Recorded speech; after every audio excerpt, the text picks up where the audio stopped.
Bab 1786. Cerewet. Dewi menatap tidak puas padanya. Sebaiknya kamu tidak perlu bertanya tentang hal ini. Jasper mengingatkan lagi, tadi aku sudah memberitahumu, tidak ada untungnya bagimu kalau mengetahui terlalu banyak. Kamu cerewet sekali. Dewi sudah tidak bisa menahannya lagi, seorang lelaki dewasa, tetapi begitu cerewet.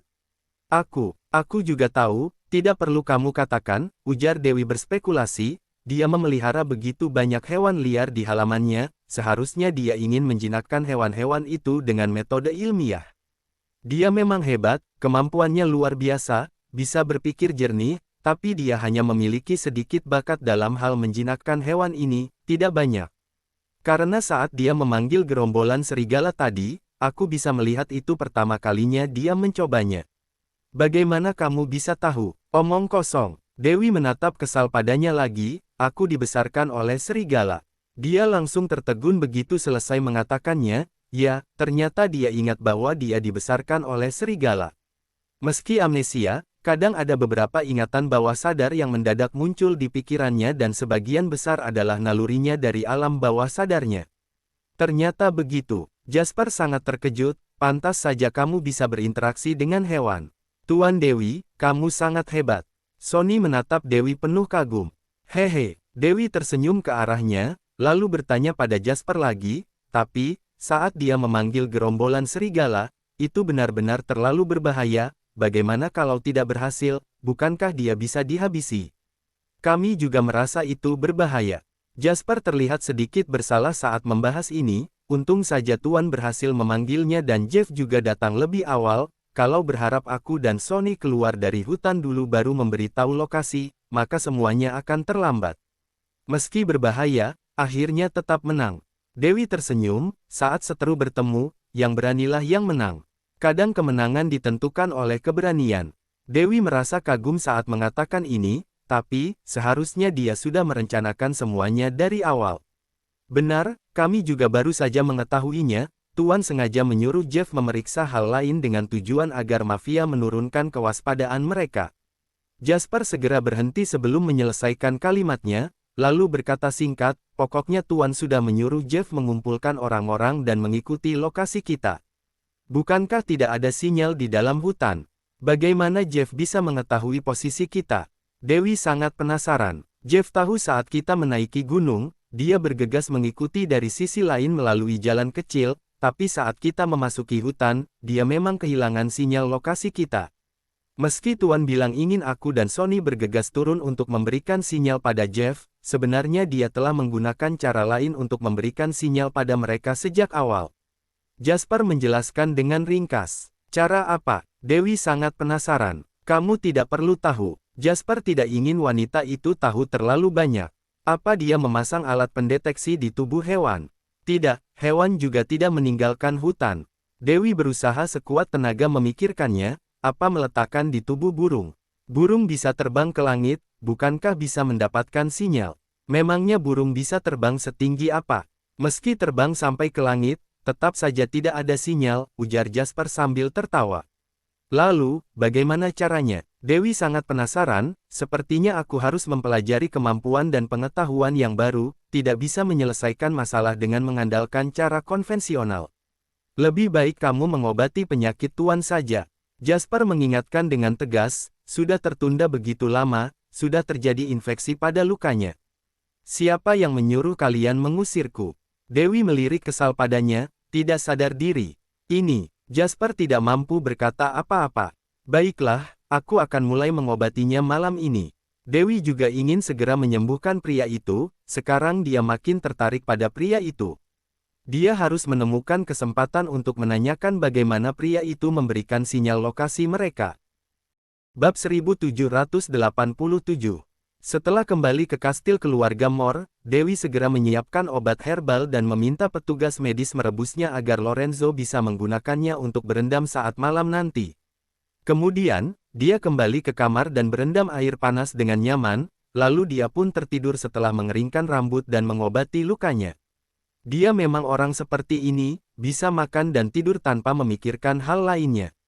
Tidak ada satu hal pun yang bisa memengaruhi suasana hatinya. Namun, sebelum tidur, dia tetap teringat kalung emas hitam miliknya itu. Mengingatkan dirinya sendiri dalam kondisi yang setengah sadar bahwa dia harus mengambil kalung itu kembali.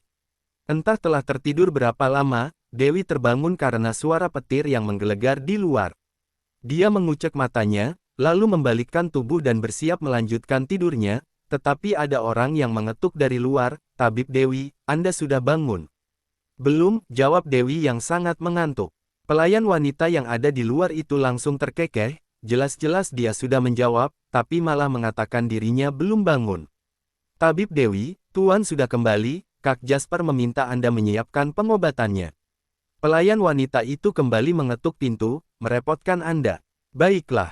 Dewi bangun dengan enggan, berganti pakaian, mengucek matanya yang mengantuk dan berjalan keluar. "Tabib Dewi, di luar hujannya sangat deras, malam ini Tuan berendam obat-obatannya di dalam kamar saja," ujar Jasper. "Terserah dia." Dewi menguap, "Bawakan kotak medis dan jarum peraku." "Sudah disiapkan, Tuan sudah di kamar, masuk sekarang saja." "Ayo." Dewi mengikuti Jasper memasuki kamar Lorenzo. Kamarnya sangat besar, setelah melewati sebuah ruang kerja kecil, barulah bisa melihat rak khusus anggur, ruang tidurnya baru terlihat setelah memasukinya. Ranjang besar berwarna putih ini terlihat sangat rapi dan bersih.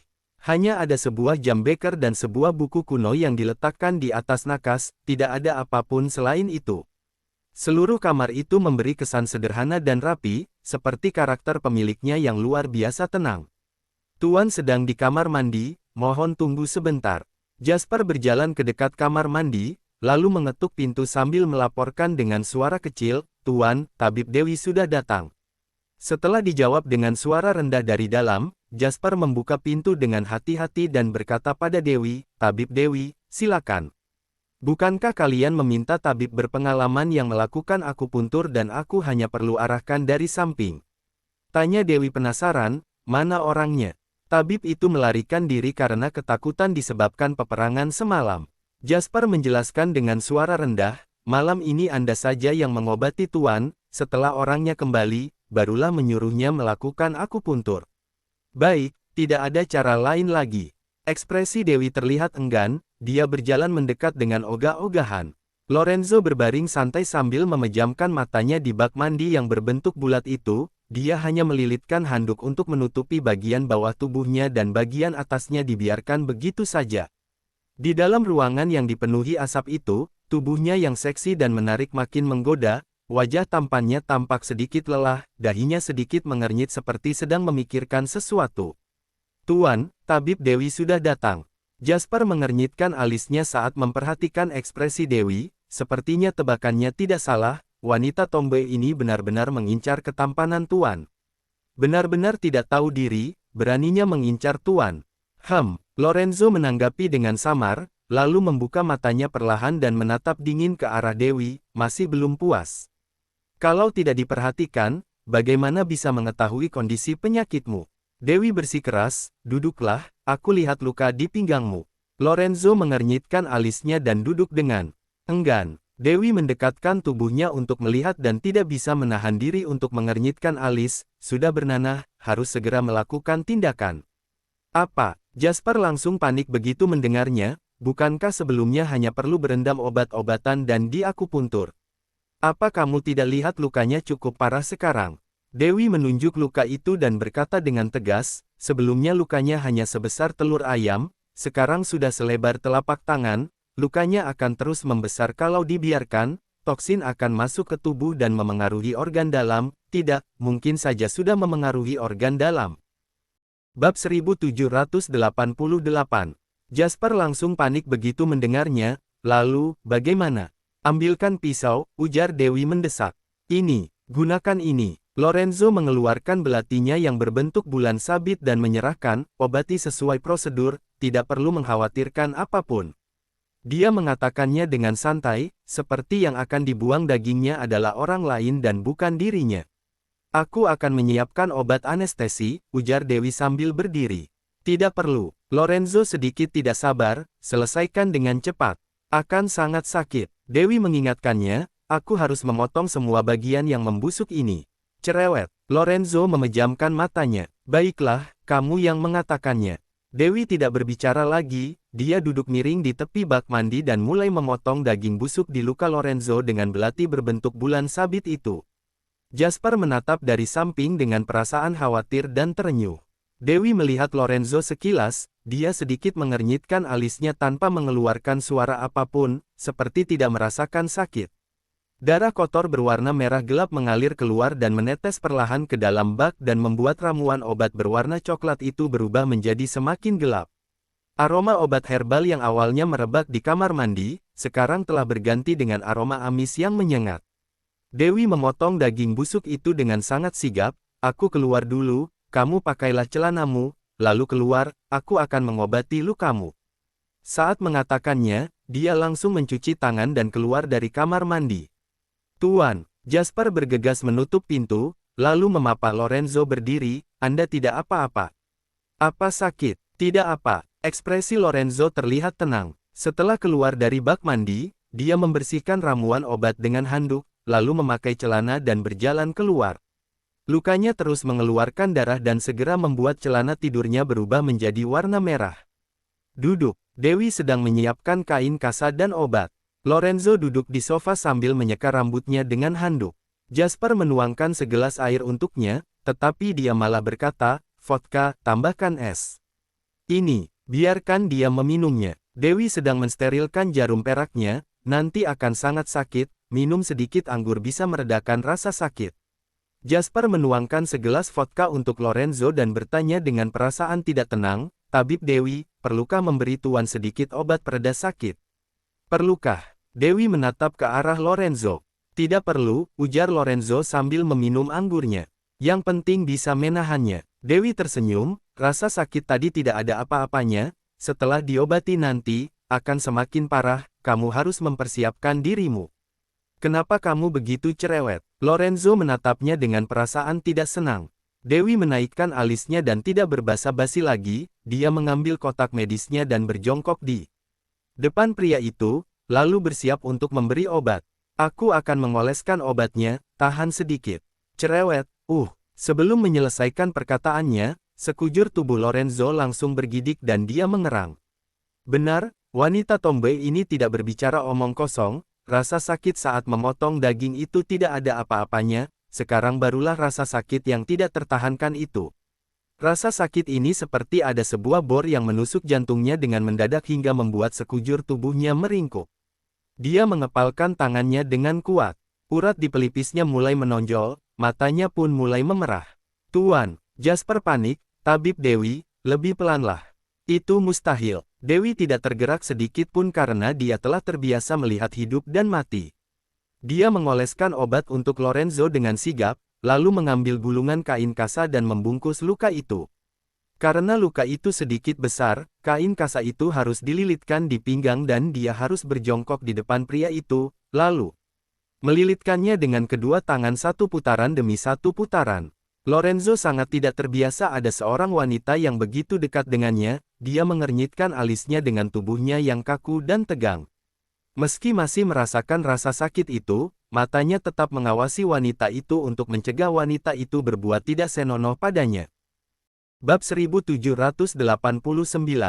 Sedangkan Dewi yang fokus mengobatinya tidak menyadari perubahan samar seperti ini. Dengan segera, luka itu pun telah selesai dibalut. Dewi memakai sepasang sarung tangan medis yang baru dan mulai melakukan akupuntur, juga mengingatkan Jasper pada saat yang sama. Demamnya mungkin akan naik turun malam ini, harus ada yang berjaga di sini dan terus periksa suhu tubuhnya, jangan sampai melebihi 39 derajat, segera beritahu aku saat akan melebihi suhu itu. "Tabib Dewi, kalau begitu, malam ini Anda di sini saja." Jasper jarang berkata dengan nada yang begitu hormat pada Dewi. "Memang ada dari kami yang berjaga, tapi kalau harus memanggil Anda begitu suhu tubuhnya naik, bukankah akan merepotkan? Lebih baik Anda langsung tinggal saja." Dewi tidak berbicara, dan baru membuka mulutnya setelah selesai melakukan akupuntur. "Kamu tanyakan padanya, apa bersedia aku bermalam di sini? Aku hanya membalut lukanya, tapi alisnya sudah mengernyit seperti aku akan melakukan hal yang tidak senonoh padanya." Jasper langsung terdiam dan tidak tahu harus menjawab apa. Saat ini Lorenzo sudah berkeringat dingin karena menahan rasa sakit dan malas bertengkar dengan wanita itu. Katakan, kamu ingin nyawa atau kesucian? Dewi sengaja menggodanya. Enyahlah. Lorenzo berteriak sambil menggertakkan giginya. Lihatlah, dia mengusirku, aku juga tidak punya cara lain. Dewi melepaskan sarung tangannya dan pergi dengan langkah lebar, perhatikan dengan cermat suhu tubuhnya, ingat beritahu aku kalau dia demam. Ini. Jasper tidak bisa berkata-kata, ini pertama kalinya dia bertemu dengan dokter yang begitu sulit diatasi. Jelas-jelas mereka memberikan bayaran yang sangat tinggi, dan seharusnya dia mematuhi mereka. Kenapa sekarang sepertinya wanita itu yang menjadi majikan? Setelah kembali ke kamar, Dewi makan sedikit, lalu melanjutkan tidurnya. Dia masih belum puas tidur semalam dan masih sangat mengantuk sekarang. Saat baru saja tertidur, terdengar suara ketukan yang terus-menerus dari luar, "Tabib Dewi, Tabib Dewi." "Ada apa?" Dewi menjawab dengan rasa kantuk yang belum lenyap. "Tuan demam, Kak Jasper meminta Anda ke sana," ujar perawat mendesak dengan panik, "mohon segera periksa Tuan." Dewi sangat tidak berdaya, tetapi dia sudah terbangun, jadi dia hanya bisa mengucek matanya, lalu bangun dan berpakaian, menyeret tubuhnya yang lelah dan tidak bertenaga ini ke kamar di gedung sebelah. Lampu kamar itu telah dimatikan dan hanya menyisakan lampu dinding berwarna oranye. Cahaya yang lembut menyinari kamar itu dan memberi kesan hangat pada kamar yang bernuansa dingin itu. Lorenzo yang berbaring di ranjang sudah tidak sadarkan diri. Jasper dan Jeff yang berdiri di sampingnya terlihat sangat panik. Dua petugas medis sedang berlutut di tepi ranjang sambil menyeka keringat Lorenzo dengan handuk hangat berwarna putih. "Berapa derajat?" Dewi mendekat. 38,5. Jasper segera menjawab, "Tabib Dewi, cepat periksa Tuan. Bukankah sudah kukatakan, panggil aku saat hampir mencapai 39. Dewi menguap, ini masih terlalu awal. "Tabib Dewi." Sebelum Jasper berbicara, Jeff sudah mengamuk, "Kami memberikan bayaran yang tinggi untukmu, tapi kamu malah bersantai-santai seperti ini, sangat tidak profesional." Dewi tidak marah, dia hanya menatap Jeff dan menjelaskan dengan sabar, "Apa kamu pernah melihat anak kecil demam? Sebelum suhu tubuh mencapai batas tertentu, maka cukup dengan melakukan pendinginan secara fisik, kalau sudah mencapai batasnya, baru perlu mengonsumsi obat." Dia mengatakannya sambil duduk di sofa dengan bermalas-malasan, "Obat penurun demamku memiliki efek samping, tidak perlu digunakan kalau tidak terpaksa. Meski begitu, kamu juga harus berjaga di sini." Jeff sangat marah, "Bukannya tidur."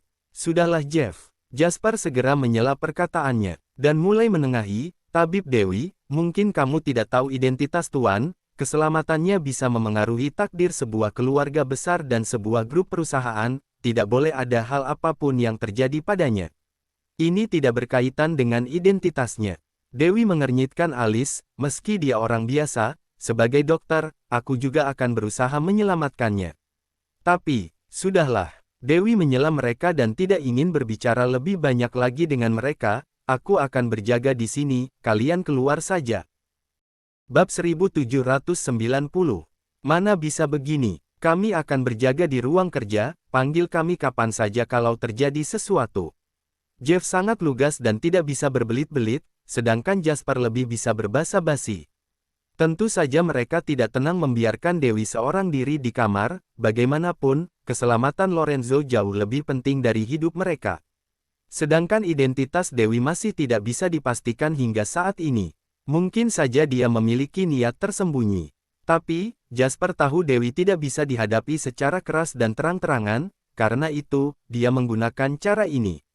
"Terserah kalian." Dewi tidak memedulikan mereka dan bersandar di sofa dengan santai, lalu melanjutkan tidurnya. "Kamu tidak boleh seperti ini." Sebelum menyelesaikan perkataannya, Jeff sudah ditarik pergi oleh Jasper. Jasper juga meminta pelayan yang lain untuk pergi dan hanya menyisakan seorang petugas medis untuk menyeka tubuh dan mengukur suhu tubuh Lorenzo. Dewi memeluk bantal dan berbaring di sofa dengan nyaman sambil berkata dengan suara malas, "Panggil aku saat akan mencapai 39 derajat. "Baik, Tuan Dewi." Petugas medis itu sangat hormat pada Dewi. Dewi memang sangat mengantuk, beberapa hari yang lalu, dia tidak tidur nyenyak karena merawat Shiro, si elang, dia juga tidak tidur sama sekali semalam.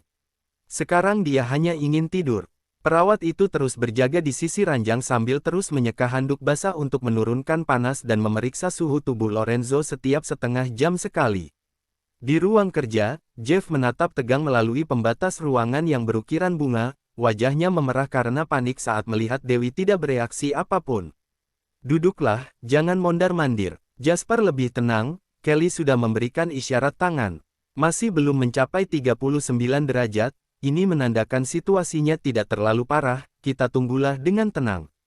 Kita sudah menghabiskan banyak uang untuk mempekerjakannya, tapi dia malah bertingkah seperti majikan. Jeff sangat kesal, tidak ada cara lain, Tuan mempercayainya. Jasper telah lama bekerja dengan Lorenzo, jadi memahami pemikiran pria itu. Meski tidak terlalu menyukai wanita tomboy ini, Lorenzo sangat mempercayai kemampuan dan ilmu medisnya. Jeff menghela napas panjang dan tidak berbicara lagi. Waktu berlalu dengan perlahan, hingga pada pukul 3, perawat bernama Kelly itu tiba-tiba berteriak, 39 derajat, Tabib Dewi, Tuan mencapai 39 derajat. Apa yang terjadi? Jasper dan Jeff bergegas mendekat, tetapi Dewi masih terlelap di sofa. Hei, Tabib Dewi, Tabib Dewi. Jasper segera membangunkan Dewi. Dewi yang terbangun karena keributan itu merasa sedikit kesal, dia duduk sambil mengucek matanya. Tuan Dewi, Tuan sudah mencapai 39 derajat. Perawat bernama Kelly itu menyodorkan termometer ke hadapan Dewi. Dewi menyipitkan matanya dan melihat dengan detail, kantuknya pun langsung hilang dan segera mendekat untuk menyentuh dahi Lorenzo, dia juga memasukkan tangannya ke dalam selimut untuk menyentuh dada pria itu. Memang demam tinggi, siapkan air hangat. Dewi memberi perintah. Baik, perawat bernama Kelly itu bersiap menuang air. Aku saja, kamu bantu dia. Jasper bergegas datang dengan membawa segelas air hangat dengan panik. Dewi mengeluarkan sebutir pil berwarna hitam yang berukuran sedikit besar, lalu memasukkannya ke dalam mulut Lorenzo, kemudian meminumkan air padanya, tetapi dia sama sekali tidak bisa menelan obat itu. Perlukah membangunkan Tuan? Jeff mengamati dari samping dengan cemas. Sekarang dia sudah tidak sadarkan diri, tidak akan bisa dibangunkan. Dewi terus meminumkan air, tetapi Lorenzo tetap tidak bisa menelannya. Karena panik, dia pun memencet hidung pria itu, lalu mengulum air dan langsung meminumkan obat itu dengan menempelkan bibirnya ke bibir pria itu. Jasper, Jeff dan perawat bernama Kelly itu langsung melongo. Mereka membelalakkan mata mereka dengan terkejut dan menatap tidak percaya. Ciuman ini berlangsung selama semenit lebih, Dewi berusaha sekuat tenaga, barulah bisa membuat Lorenzo menelan pil itu. Dewi akhirnya menghela napas lega setelah melihat tenggorokan Lorenzo bergerak, lalu dia meminum seteguk air lagi dan memaksa pria itu meminumnya. Kemudian, dia menyeka bibirnya dengan ujung baju, lalu menjilat bibirnya seperti merasa belum puas, bagaikan gadis genit yang telah melakukan hal yang tidak senonoh.